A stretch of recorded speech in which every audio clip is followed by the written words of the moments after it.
ओम नमो भगवते वासुदेवाय। देखिए, रामकृष्ण परमहंस एक अति पवित्र साधु हुए हैं और ऐसे विरक्त साधु दुनिया में कभी कभी पैदा होते हैं।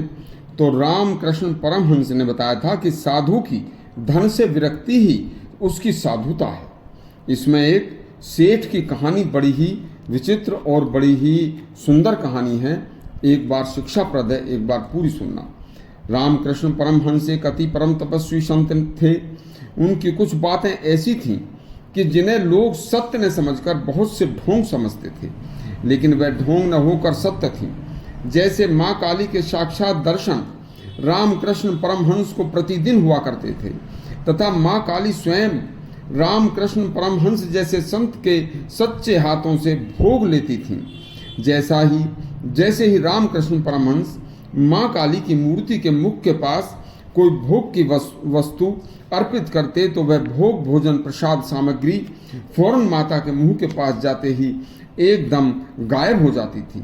लेकिन यह तो नज़ारा सामान्य लोग भी देख लिया करते थे, लेकिन माता के दर्शन केवल संत रामकृष्ण को ही हुआ करते थे।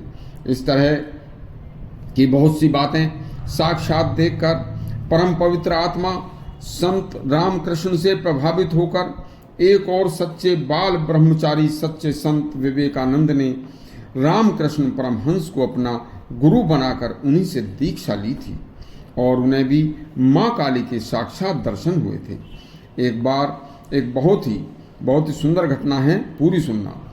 एक बहुत ही सुंदर धनवान सेठ श्री संत रामकृष्ण परमहंस के पास पहुंचा और उस सज्जन धर्मात्मा सेठ ने विनम्रता प्रार्थना पूर्वक संत रामकृष्ण परमहंस को कुछ धन देना चाहा और प्रार्थना पूर्वक बोले, हे महाराज, यह मेरा कुछ धन आप स्वीकार करें।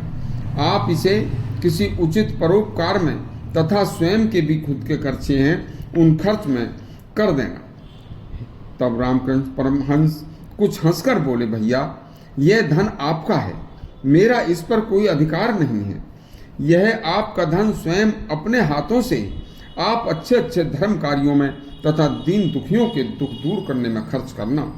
यदि मैं यह तुम्हारा कमाया हुआ धन ले लूँगा तो मेरा चित्त उस धन में ही लग जाएगा, मेरी शांति भंग हो जाएगी। यदि हमें धन ही चाहिए था तो हमें यह सन्यासी का रास्ता अपनाने की क्या जरूरत थी, और फिर मुझे धन की कोई आवश्यकता भी नहीं है भैया।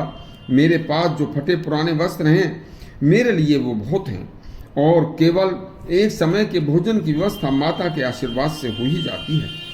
भगवान ने जो तुम्हें धन दिया है आप उस धन का सदुपयोग करो तथा स्वयं करो। इस धन को अपने ही हाथों से धर्म कार्यों में खर्च करो। धनिक बोला, महाराज, आपका पवित्र मन उस तेल बिंदु के समान है जो कंचन व कामिनी के महासमुद्र में गिरकर भी स्थित रहकर भी दोनों कंचन और कामली से अलग ही रहेगा।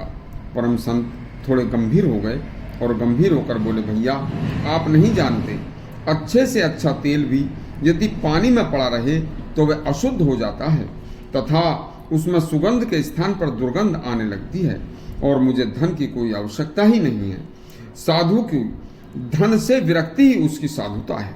इसलिए आप अपना हृदय व मन पवित्र करके सदा भगवान का भजन करते हुए धर्म पूर्वक कमाए हुए धन का उपयोग स्वयं अपने हाथों से परोपकार में करो। धनिक सेठ को बोध हो गया और वह स्वयं धर्म पूर्वक जीवन बिताता हुआ परिवार परोपकार के कार्यों में लग गया। यदि आपको यह परम संत रामकृष्ण परमहंस का उपदेश अच्छा लगा हो तो हमारा चैनल सब्सक्राइब करें और घंटी दबाएं। धन्यवाद।